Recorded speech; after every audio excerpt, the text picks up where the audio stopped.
Good morning, everyone. Thank you for being here. I have several updates for you. I'll start with an Afghanistan evacuation update and then with a snapshot of relief operations in Haiti. First, Afghanistan, specifically Kabul. I'm pleased to report our best departure results since evacuation operations began have happened in the last 24 hours. We're 37 U.S. military aircraft, 32 C-17s, 5 C-130s departed from Kabul with approximately 12,700 personnel. On top of that, 57 coalition and partner aircraft left Kabul aircraft with 8,900 personnel. This tremendous display of teamwork and focus resulted in a passenger count of 21,600 individuals leaving Afghanistan in just 24 hours. To date, 63,900 American citizens, NATO and other partners, personnel, Afghan SIV applicants, and vulnerable Afghans are out of harm's way, now safer and on their journey to a better life. And the majority of these people, approximately 5,000 or 58,700 of them, have left just since August 14th. I want to reiterate that we're able to achieve this level of increased departures because of U.S. military personnel and our partners' work around the clock to conduct this highly important mission, including airport security and flight operation. To that end, we're seeing increased pace in the flight schedule at Kabul. As of yesterday, in that last 24-hour period, one aircraft left on or about every 45 minutes. As we look beyond Kabul, and in order to maintain a steady flow out of Afghanistan, we rely on the intermediate staging bases and safe havens in both CENTCOM and the EUCOM AORs. We've been focused on building capacity while also rapidly processing and facilitating onward movement. It has been challenging to keep up with the flow, but we have made progress in caring for and safeguarding these vulnerable individuals and getting them moving onward. We are committed to doing more and to continue to expand and improve our facilities, from adding shelter to additional sanitation, hand washing stations, refrigerator trucks, providing cold water and the appropriate food, and we're working with our partners to increase this capacity as soon as possible. In the EUCOM AOR, Afghans transitioning through Ramstein Air Base, Germany, have started departing to onward destinations. So far, 5 aircraft and more than 800 travelers who have been screened and cleared for entry departed for the United States.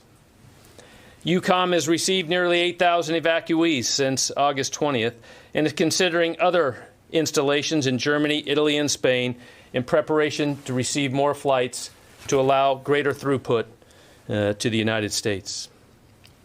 As I mentioned yesterday, the number of temporary safe haven locations across Europe and the Middle East now stands at 14. This allows us to expedite movement out of Kabul and gives us flexibility from these intermediate staging bases. We are appreciative of the support in this global effort from our allies and partners. We remain focused on the mission of bringing as many people home as we can and as quickly as we can. An update on NORTHCOM operations. In the past 24 hours, 4 flights landed at Dulles International Airport with more than 1,000 passengers. Again, these passengers and their families will go to one of the 4 military installations designated as processing locations. All of this progress stems from the teamwork and professionalism, and especially of our interagency partners here in the States.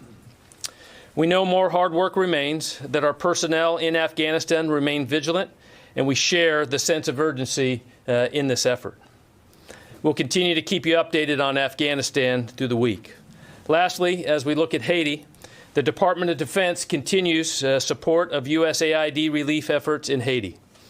Over the last 24 hours, Joint Task Force Haiti conducted 56 missions, assisted in the saving of 40 lives, and delivered more than 35,000 pounds of good, supplies, and medical supplies to the people affected by the 7.2 magnitude earthquake in Haiti.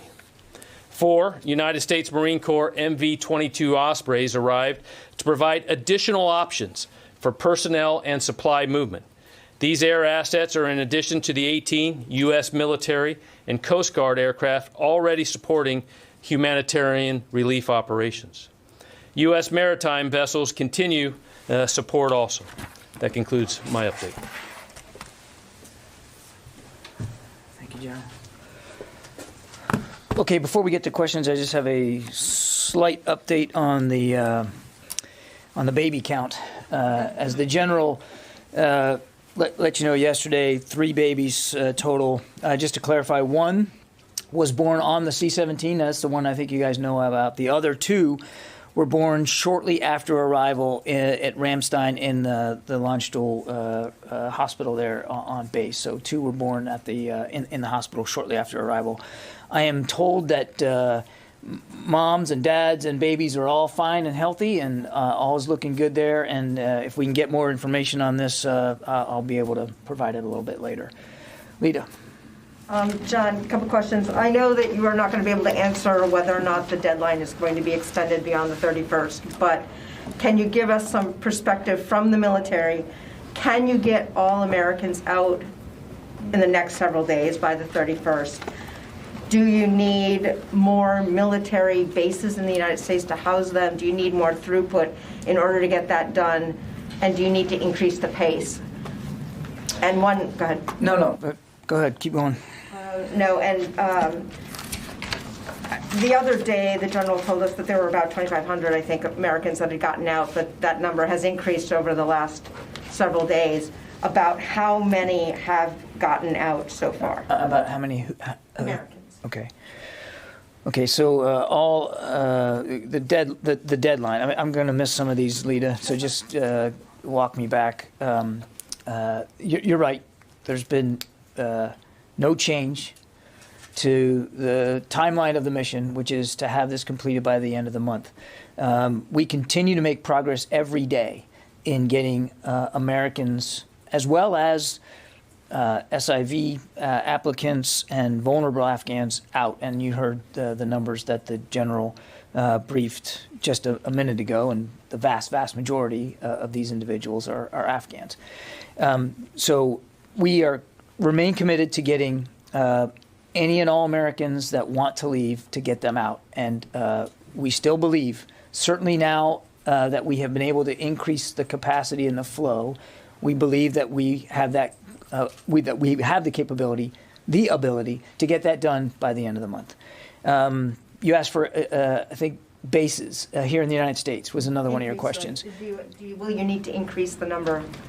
It's possible that we might be looking at additional U.S. military installations here in the United States. Right now, we're working with 4 of them: Fort Lee, Fort McCoy, Fort Bliss, and Joint Base McGuire, Dix, Lakehurst in New Jersey. Those are the 4 that are operating now and are beginning to see a flow of SIV applicants. It is very well possible that we could need to use additional U.S. military installations here stateside. And as we make those decisions and as we're able to announce them, we certainly will. But we want to make sure that, just like we wanted to make sure in Kabul that airlift wasn't a limiting factor, we want to make sure that when we get these individuals to the United States, that temporary, safe, secure, and accessible temporary lodging is not the limiting factor to their ability to get on with their new lives and to finish the process. I'm sure you had like 3 other ones that I forgot. No, the Americans, the general at one point told us that 2,500 had gotten out. What is your assessment now as to the number that that have gotten out of Afghanistan, and do you think you can get all of them out? I think I answered the second part of that. I think for all Americans who want to leave, the State Department is working very hard to contact them, and we are getting them out every day. And that's not going to change. I understand the question about the specific detail. I would just tell you that several thousand, we know, several thousand Americans have been safely evacuated from Afghanistan. I understand that's not the degree of specificity that you want, but that is as far as I'm going to be able to go today, several thousand. And to include, I would, several hundred just yesterday were able to get onto the airport for follow-on transportation. So it's every day we are moving Americans out of the country. Tara. Barring any other factors besides like weather, do you anticipate that DoD will be able to keep this pace up another 20,000 in the next couple of days to, maybe have 100,000 evacuated before the end of the week? That's definitely the plan, Tara. But as you know, the throughput is a function of many different factors, including even weather. So our plan is to continue this pace as aggressively as we can. You heard General Lyons speak to that, I think, very specifically yesterday. That's the goal. That's the intention. One fun one for you. The babies that were born on the aircraft and on if it's a U.S. side of a military base, are they considered American citizens? We've gotten that question a lot. That's a good question. I do not know the answer to that. I'm probably going to have to punt to my colleagues at the State Department or Immigration. I don't know the answer to that. And just to remind, it was one born on the aircraft, actually in flight, two born at Landstuhl shortly after the flight arrived into Ramstein. And if I can get you any more details, I certainly will. One last, in the expansion effort, there's a Fed Biz Ops opportunity now for seeking Farsi and Pashto speakers for Keesler Air Force Base. Is Keesler going to be one of the expansion sites? I don't have any announcements on future possible installations that might be of use. We will do this in a rolling fashion, Tara, as if and when we decide we need additional installations, we'll let you guys know as soon as we possibly can. Yeah, Jen. John, has the U.S. started preparations to leave in order to leave by August 31st? When does the U.S. military have to begin making those preps? When does that decision have to be made? So I'm not going to get into a specific TikTok here. Just as when we were talking about the retrograde out of Afghanistan writ large for the military, we were very careful about the details we provided. The threat environment is very real around the airport, so I am going to be equally as judicious about the kind of information that we give out.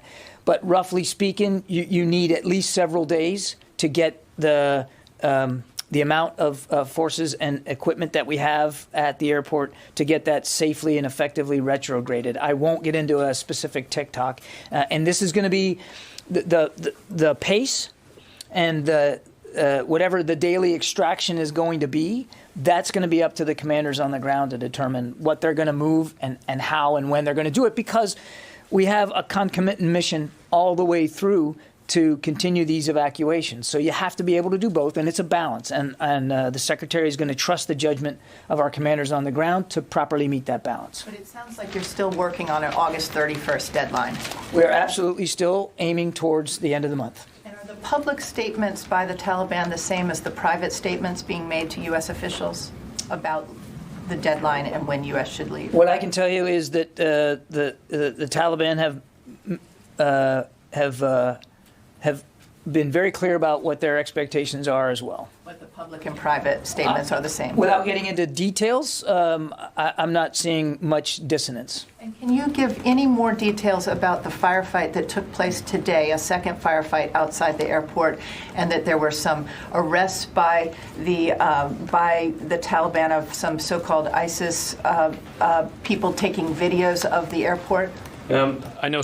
I don't have those details. We're working with CENTCOM right now, as that is currently ongoing. So I know that CENTCOM is continuing to do that, and there is no security, if you would, breach or any problems there at security of the airfield. Is the U.S. providing any intel to the Taliban about an ISIS threat?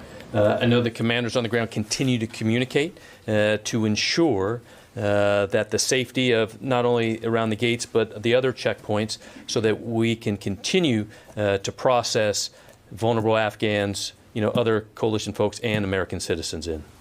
Okay. Let me go over here, Dave. When this evacuation began, there were already close to 1,000 U.S. troops at that airport.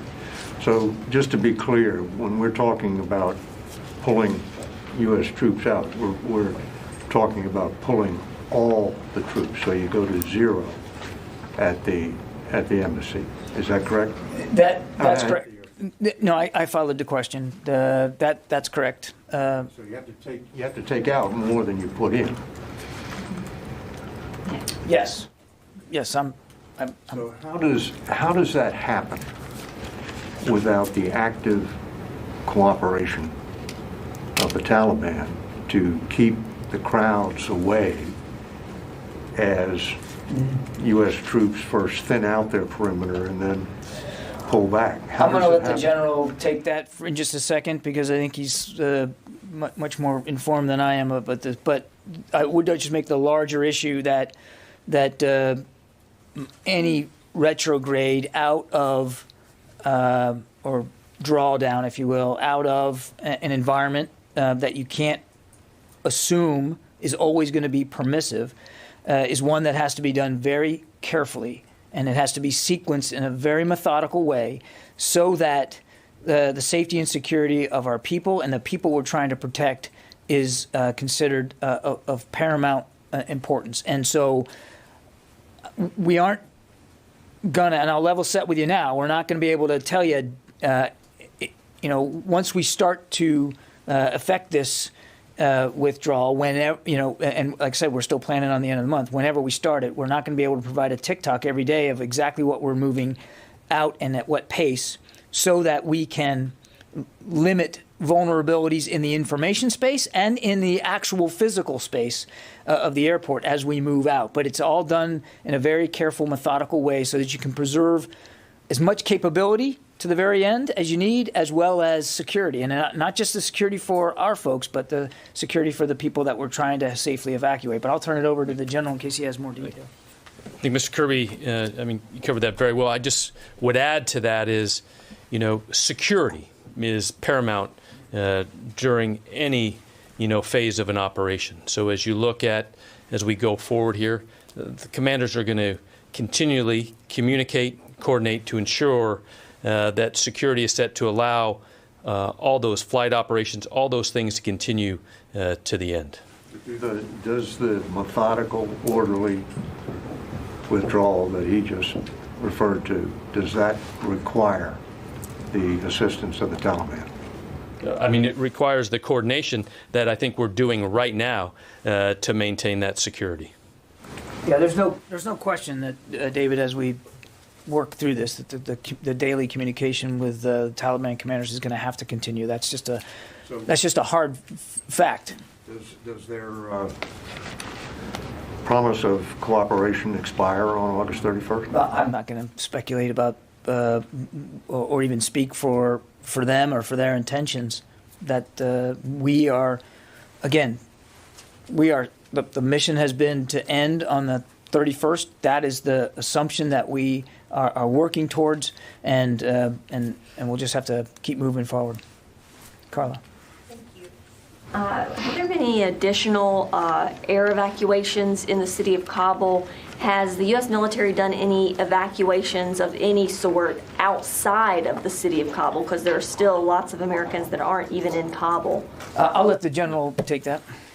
So when you talk about evacuations, you mean going out, and we continue to closely coordinate to ensure the safe arrival of Americans and others on HKIA. So we have not gone any further air operations this time, but as I said earlier, we continue to ensure the capabilities that we've had, and as required, that we're able to do so. Is there a plan in place to help extract Americans who are outside of Kabul at this point?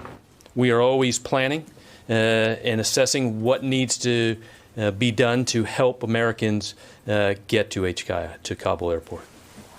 I haven't gone to the phones at all, so let me start doing that. I need my glasses again. Jack Detch from Foreign Policy. Thanks, John. I'm just wondering, do you have a specific update on the throughput now? Obviously, you've obviated the 5,000 to 9,000 number. I know you mentioned the 30 C-17 evac flights, but just wondering if there's a specific update on what your goals are for daily throughput. Well, and I think as you go back to what General Lyon said last night, and for those that right now the pace, the throughput that we're able to maintain as I said earlier, is about a plane every 45 minutes. But also, that is also driven upon the requirement of what needs to be taken out. So right now, we assess that we have the required airflow, not only U.S. military, but as you said, you saw those numbers of our coalition and our other partners that are coming in. We assess that we will be able to maintain the throughput that we've seen the last 2 days, and then we will continue to assess what those requirements are from here forward of what we have to get that throughput into Kabul. So you're looking at about 20,000 per day? If you don't mind, we're trying to get as many out as we can. And so if we can exceed what our previous expectations were, and we have over the last couple of days, that's a good thing, and we're going to continue to drive at that. Idris? Two quick questions. Firstly, is the intention to get every American out who wants to leave plus as many SIV holders or applicants, or is it to get out all Americans plus as many Afghans out as possible by the August 31st? As many Americans who want to leave that we can get as fast as possible. As many of our SIV applicants who we can get to the airport and get them out as fast as possible. As many vulnerable Afghans that we can also work towards getting. But we understand the challenges of time and space here. We're mindful of that. That's why we are trying to continue to keep up this capacity and even improve it if we can. And just to follow up to Lita's question, you said you have the ability to get all Americans out who want to leave, and you said several thousand. Do you have a percentage for how many Americans have been removed? Without giving a number, have more than half been removed? I can't give you that number, Idris, because I don't think there's a perfect number that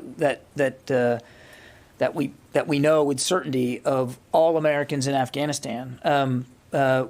There's no requirement. You can't force an American when they go to a foreign country to tell you that they're there. And we encourage them to do that. The State Department has a robust set of communication vehicles at their disposal, especially in a country like Afghanistan.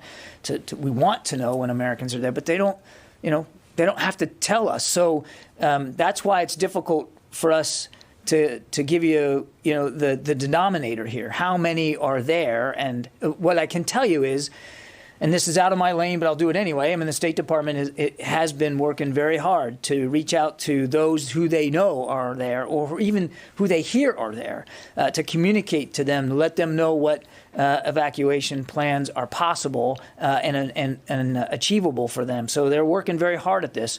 Our job at the Defense Department is to help facilitate their safe passage to the airport. And then getting them manifested and getting them on a plane out. But of the ones who have registered, have more or less than half of the Americans who have registered, have they been evacuated? I do not know. I don't. You'd have to go to the State Department for what they think they have on the registry, but I think even they would tell you, Idris, that is an imperfect database because not every American has to register. So it's perfectly conceivable that you might have an American who nobody knew was in Afghanistan but still pipes up on the net and says, I want to get out. And we're going to help that person get out to the best ability that we can. Barbara. I don't really understand this. This is the answer we've gotten for days and days and days from every podium in this town. Even if this administration does not have the denominator, that is not my question. My question is, can this administration tell the American people how many Americans it has evacuated from Afghanistan? And if you cannot, can you please explain, not the denominator? Why can't you just say the number? Barbara, I think we're just going to leave it at several thousand right now, and I understand that's not a satisfying answer to you. I would tell you that the number literally changes almost by the hour. So does everything else. I understand, Barbara. We're going to leave it at several thousand for right now. May I have a follow-up since everybody else asked like 8 questions? Thank you. I have 2 other follow-ups, if I may. Just to clarify General Taylor's answer, if there have been no missions outside of Kabul, can you tell us about missions that have taken place at least outside essentially the fence line of the airport? And my other follow-up is, as you prepare to depart, whenever that happens, your previous retrograde, as you called it, included provisions for destruction of weapons in place. Can we assume that this part of the effort to leave Afghanistan will also include that what you cannot put on an airplane, any weapons you can't put on an airplane or dangerous items you would destroy in place? I think the general answer to your first question, that there's no other additional operations to speak to. We continue to facilitate safe passage. Outside Kabul, I believe. There are no additional operations to speak to that I'm aware of. Not outside. Outside the airport either. But we continue to facilitate safe passage for Americans and SIVs as they need to get to the airport. And as I mentioned to Lita, just in the last 24 hours, I can tell you that several hundred Americans have made it safely to airport gates for further on transportation. With U.S. government assistance, then. I'm just going to leave it at that, Barb. As for your question on retrograde, the short answer is yes, as a part of any retrograde. And I know that's a technical Pentagon term that, but the drawdown of both people and equipment will be done in the same manner that we would do it anywhere else. And obviously, there's a strong bias to be able to get our material out with our people. If there needs to be destruction or other disposition of equipment there at Hamid Karzai International Airport, then we'll do that, and we'll do that appropriately. Carla, did I get you already? I have a I'm sorry. I Okay. have an ABC question, though. All right, we'll come back to you. My fault. Helene. Can I ask you both about the bottlenecks? Because you got 20,000 people out in the last 24 hours, which is a big number, the biggest you've had yet. Do you have 20,000 people now inside the airport to get out in the next 24 hours, or are there bottlenecks that are preventing people from getting in and getting people on planes and those planes in the air because there's nowhere to receive them? Yeah, I'll talk about just bottlenecks, and I think I talked a little bit about that earlier. As we, those that depart Kabul and get to those staging bases within EUCOM or CENTCOM AOR, that is the coordination that I was talking about earlier, to ensuring that we place evacuees in one of those 14 locations there to prevent a bottleneck, so that as our increased throughput, increase that number that they're able to hold there, CENTCOM and EUCOM are continuing to coordinate together and with the Joint Staff and Transcom of where to put those evacuees to allow flights to continue to leave Kabul. So as we look at those on Kabul, there is no constraint of allowing flights to leave today. We still expect the throughput that we saw in the last 2 days to be able to continue with no bottleneck and others. We continue to manage that on an hourly, minute basis to ensure we know where to fly people to. And do you have enough people in the airport compound now in Kabul in order to get to I don't have the exact number in Kabul, but there are evacuees on Kabul right now being processed through all stages of the process there to be ready to fly. But you don't have the number? I don't have the exact number. I don't just when I left here, but we have folks ready to evacuate. We can get you the number that's on the airport now. It does, as the general said, it literally changes by the hour. I mean, if you think about what we did yesterday, it's virtually, you just do the math, it's almost 1,000 people per hour over the last 24 hours, so it changes a lot. So it's a fair question. We'll take it. We'll get you the number of what there's now. I would just caution you to understand that number constantly changes. That's the whole goal, is to keep the throughput. So you get down to a certain level, and then you get more, and you just keep moving people through. It's constantly fluid. Yeah. Thanks, John. Good morning. I know you said you're fixed on August 31st as the departure date. Hang on just a second. Brooke, I think we can probably find that number now. Can you just go get it and bring it up here? So we don't have to wait till the end of the briefing. I'm sorry, go ahead. That's great. You had said earlier you're fixed on August 31st as a departure date. Nevertheless, there is some discussion of the possibility of changing that mission. Does something like that fall under what you would call sometimes speculation, or that fall under what you would call planning? Because you've always made a distinction between those two when we ask you about possibility of things, and I'm just trying to get clarity on that. Thanks. I'm not completely sure I understand the question, so let me take a stab at it, and if I fail, you can tell me I failed. I would never do that. The president's direction has been to complete this withdrawal, this evacuation and withdrawal by the 31st of August. That is the direction that we are operating under, and therefore that is driving a lot of our plans. You heard us say, and you heard the secretary say that if there needed to be a conversation about changing that he would have that conversation. I'm not going to get into internal deliberations about what people may be thinking one way or the other. But you heard the National Security Advisor say yesterday that he believes that we can accomplish this mission by the end of the month. So we are still driving towards the end of the month. That's where we are now. And if and when there's any change to that, we'll certainly make it clear to the American people. John, is because in the past couple of weeks, the Pentagon has come under, rightly or wrongly, criticism for not, quote unquote, planning for eventualities that seem to have happened in Kabul. And so this seems to be a possible eventuality of a mission that may have to extend past the deadline. So I was just asking, is there planning going on in the event that this has to happen? We are a planning organization, Tom. We plan for all manner of contingencies, even as we execute the orders that we've been given, and that's what we're doing right now. Megan. So you've always said that airlift is not the limiting factor here. Obviously, there are a lot more people getting into the airport and getting out. What do you attribute that to? Is that expanding the perimeter? Are there checkpoints that are getting more people through? And we know we don't have the number of how many people are on each kayak right now, but about how long are they spending there before they're able to get on a plane? Yeah, so within the last 48 hours, that timeline of staying in Kabul has been very short. As soon as we are getting people in and processed, as you can see, a flight every 45 minutes is a lot in getting people out of there. So as we look at what have been the factors behind that, numerous. Weather continues to play in everybody's factor.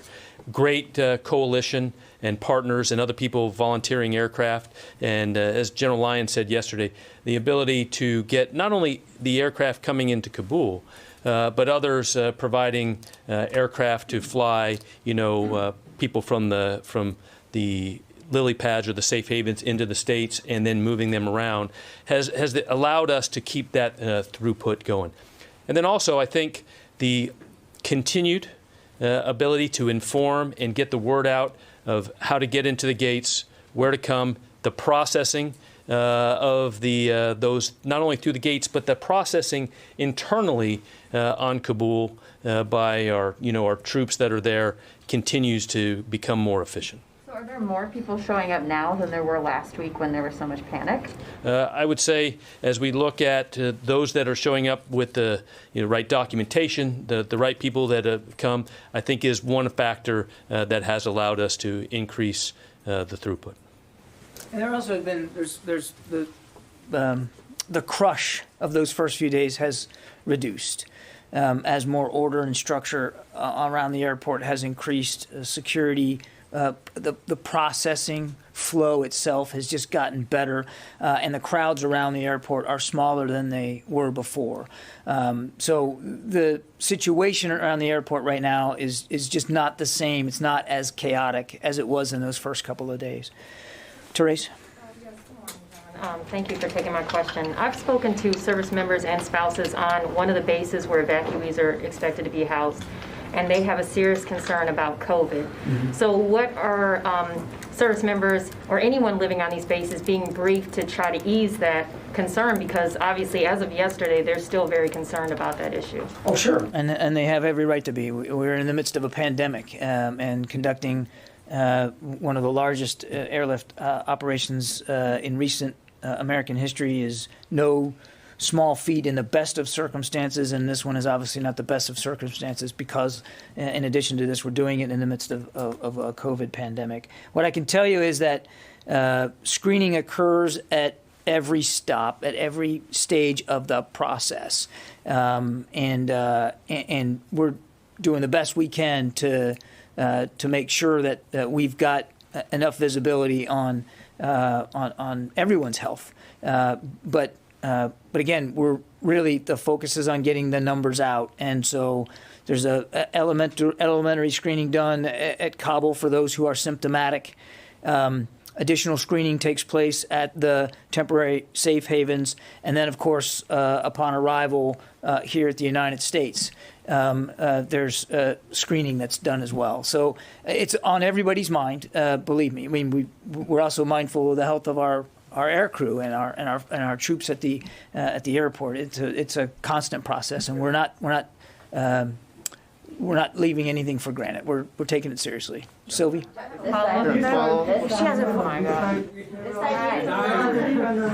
they're flagged for COVID any step of the way, are they pulled then? I don't know the exact medical process. Let me go over here. Apparently I'm missing a... Yeah, go ahead.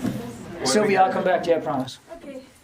Thank you. Mr. Kirby, we are hearing different statements from the White House, Pentagon, for example, number of troops, operation in Kabul, etc. Can you talk about why there is a consensus among the highest level of United States? Is there any communication issue? I'm sorry, I misunderstood. What's the dissonance that you're talking about? So, for example, Biden said Al-Qaeda gone from Afghanistan, but Blinken say yes, there is Al-Qaeda. So we can see different statements from the White House, different comment from the Pentagon. Is there any communication issue from the highest level? No, I think you're reading way more into things than you need to. I think we're all cited on the fact that there's still an Al-Qaeda threat in Afghanistan, and as well as Al-Qaeda affiliates that we know are there. We've said that consistently. There's no gap in understanding here. No, just for example, Saki say 11,000 American in Afghanistan, but you say 10,000 between 5,000 between 10,000. So different statement. That's why I want to ask. The Defense Department can't speak specifically to the number of Americans in Afghanistan. I think we already addressed this earlier in the briefing. There is no firm, certain, hard number on that because not every American that goes to Afghanistan has to tell the government that they're there. We have made it clear that any American that wants to leave, we're going to find a way to get to them, or find a way to get the information to them to help them make the right decisions for transportation out of the country. But everybody's cited on that this is a dangerous, perilous environment. It's very dynamic, it's very fluid, and we're doing the best we can to move as many people as we can, as fast as we can. Gordon. One follow-up: if they cannot reach the airport, who live in Afghanistan, the Americans. Don't Taliban ISIS threat for them if they stuck somewhere, if they cannot communicate with... We absolutely understand that Afghanistan is a dangerous place right now, which is why we're trying to move as many Americans as we can, as fast as we can. And we want to get that done before the end of the month. Gordon. Can you address the situation, the conditions at Al Udeid and Qatar, which have been described as squalid for a lot of the people going through there?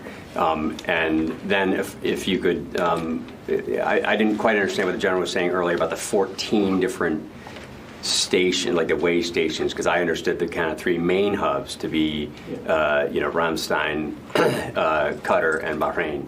So are there way more now? I'll let the general come up here in a second, but let me just set this a little bit.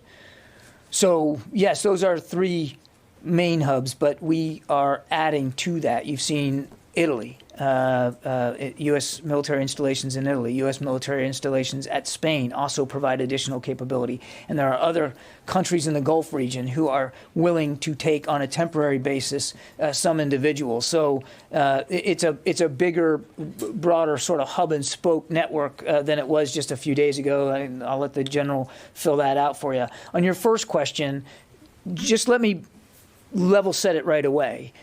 We are aware of and as concerned as anybody about what had what had been some terrible sanitation conditions at Qatar that were facilitated by the sheer numbers and the speed with which those numbers got there. And we all recognize that. And nobody here wants anyone to be less than safe, secure, comfortable, and well cared for as they go through this process. We take it very seriously. But we'll be the first to admit that there were conditions at Al Udeid could have been better. They are improving now. I'm not going to stand up here and tell you that they're perfect, because they're not. Because evacuees continue to flow into Qatar. And there's a lot on the ground right now. And as the general said, we're working hard to clear out that population so that we can ease the pressure there and continue to move these people along their way to their new lives. Nobody's making excuses. Nobody's ducking from this. We recognize that things were and in many ways still are not at the level of sanitation and good hygiene that we want. I can tell you that from the secretary on down, everybody's focused on trying to improve that. And as a matter of fact, and you saw a statement from Central Command last night, they are taking measures to ease that pressure and to improve conditions there. But it's something we're going to watch, not just there, but at every other temporary safe haven that we're operating from. Got it. Before the general speaks to the hubs, can you just clarify? You said that you don't think there is a crush around HKIA currently, or less of one, or can you just clarify what you meant? That the crowd size is smaller now than it was in those first few days, and so we're not experiencing to the degree we did, last Monday, the physical crush and chaos. I'm not suggesting, Gordon, that there aren't desperate people outside that airport who want in. Absolutely, we're not ignoring that. I'm just saying that to Megan's question, we're not seeing the same pressure put on the system now that there was in the early days. General. First, go back to question. So approximately right now, 5,000, a little above 5,000 are on HKIA, going through the processing, continuing to be manifested and ready to fly. So gates are still open. We will continue to assess those numbers throughout the day. When we go back to hubs and spokes, I'll give you the macro, and then we can possibly get back with you on the real details of there. So at both within the CENTCOM and the EUCOM AOR, we have main hubs, think of it Ramstein, and then going into Qatar. But from there, within the last 24 to 72 hours, both of those commands have started building up and going from an initial operating capability to get full, what we would call smaller satellite areas, to ensure that with the throughput that we've had, that we can safely and humanitarianly, keep those people there until their flights go back into the States. When you specifically talk about, and I can just bring it up, when talking to CENTCOM this morning, as we look at capabilities, and I just talked about this a little bit earlier, but a lot of work has been done in the last 48 hours of, bringing in more portable hand washing stations, refrigeration trucks, to ensure there's cool water and the food is there to ensure that people have these humanitarian capabilities. I would also say, just as a scheduling note, this afternoon's briefing, I'll be joined by General Van Herk of Northern Command, as well as General Walters of European Command. So they will also be able to address in greater detail some of these specific questions about the temporary safe havens, and you'll have a chance to talk to them directly. Laura. Thank you. Can you commit to evacuating the Afghan commandos and other troops that are helping with the evacuation currently? Yes. Yes. All of them? Any of them that want to leave, and we have to assume that that's all of them. They will be evacuated. Yes. How many do you estimate? I don't have an exact number. As I think we've talked about before, the general has somewhere in the neighborhood of 500 to 600. We know Afghan forces are there at the airport with us and actually helping us in the security mission, and they will all be able to come out. Even if they don't have SIV? They will all be able to come out. Okay. And And then also, just as a follow-up, what is happening to the money that was intended to go for the Afghan security fund? Yeah, obviously, and we're working closely with Congress on that, but that money is being held now. Yeah, absolutely. Let me go to the phones. I haven't, in addition to not getting one side of the room, I have not done a good job here on the phones. Dan Lamoth. Hey, John. Good morning. Thanks for taking my call. Looking to check in, just get some additional fidelity on what's going on at the gates. We've heard a lot of frustration with some of these veterans groups and other organizations that are trying to assist people to get to the gates and through the gates. Sounds like there's, at least to some degree, inconsistencies on who's being allowed in, when they're being allowed in, and just some chaos there that's to a degree understandable, but also frustrating. Thanks. Yeah. Gates continue. The coordination there is the critical piece of understanding, getting through the checkpoints, and that has been a lot of the work that's been done over the last 48 hours. Is the coordination between U.S. forces forward there, the commanders, to ensure who comes through and what checkpoints that people are coming through to expedite things. And the key has been we have had an increase in information coming to the forces, commanders on the ground of who needs to come. I think that has been one of the increase in our throughput is understanding in all of the populations of who is where and who needs to come through the gates, so that we can provide better information, which gate, when to come in, make sure those that the conditions are set to come onto HKI. Okay, okay, time for a couple more. Sylvie, you have been very patient. I wanted to go back to the airport. I know you don't want to speak about the deadline and August 31st or not, but whenever the U.S. troops are leaving, are you speaking about with the Taliban about the Taliban or a third party, a third country, about the security of the airport, to allow the airport to remain open? I'll let the general take it. I would just say that we are in daily communication with the Taliban about the security situation at the airport now. Our focus from a military perspective is going to be whenever, and right now the plan is to end this mission on the 31st of August. I don't want to suggest that that's not what we're planning on. As we get there, as I said earlier, we want to preserve as much capability as long as we can to continue to conduct evacuations while safely removing our people and our equipment all at the same time. That's our focus right now, is on properly executing the mission and effectively and safely drawing it down. But I'll ask the general if he has any other thoughts. No, I just think when you talk about transition, absolutely there is planning going on of how to transition all of the space that we currently occupy here in the future. Okay.